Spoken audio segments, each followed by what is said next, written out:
Well, 11:25, and we do have the wonderful Eric Raditz from Florida Weekly joining us to talk about this week's issue. The Renaissance man himself. Well, hello. It's a pleasure to be here, Nate and Amanda. Hello. Be prepared for a mini concert because I have a feeling these two are just going to be singing. Well, if you want us to, we can. It's the summer of '69. That's what we're talking about right now. Okay. You guys are profiling a pretty good year. Very good year. So for those who were alive back then, they know there will never be another year like 1969. For those who weren't alive, realize there will never be another year like 1969. Why? Well, there was President Nixon. There was a little concert called Woodstock. The Mets were winning, and the Beatles had their final live concert on a rooftop. McDonald's hamburgers were 29 cents, and oh yeah, Apollo 11 landed on the moon. And we're taking one small step for man, a giant leap for mankind, and we were at war with Vietnam. Star Trek aired its final episode, and Midnight Cowboy stirred crowds with the first ever X rating.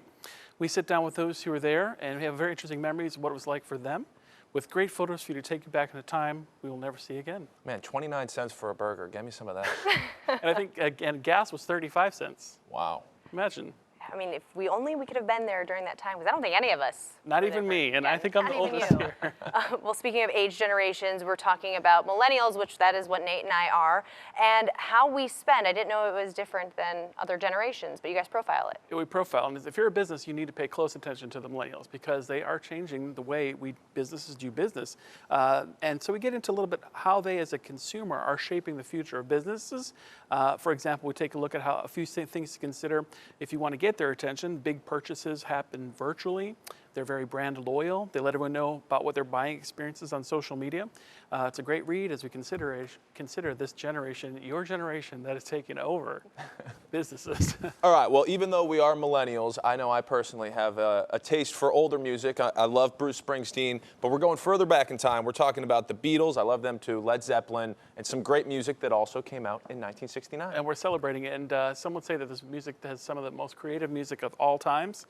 Take a look at the Jackson 5, Led Zeppelin, Santana, Joe Cocker, Crosby, Stills and Nash. We're not selling you a CD, but for those of you who live through Woodstock or for those who are looking to find excellent music, I think it's interesting that you millennials, of all people, have the best consideration when it comes to whatever music you want to listen to. It's not just what's on the radio or what you have to purchase, but you can literally listen to anything.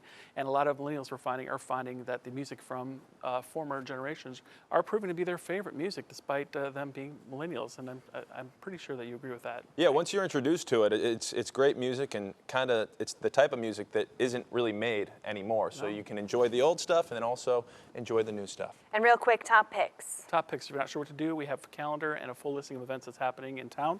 Some things to consider: Disney's Beauty and the Beast on Broadway at the Broadway Palm Theater. There's a Summer Family Star Wars concert, a hunky all-male review at the Off the Comedy Club, and the Lani Kai Mediterranean Nights with some belly dancing, much more. Plenty to do in town. Go have some fun, go by yourself, go make a friend. Just whatever, Florida Weekly online on your stands and on your device. That's right. It's available right now. So make sure to get your Florida Weekly for everything that we either missed or you forgot. Enjoy. All right, Eric, we will see you next week. Thank you. Thank you.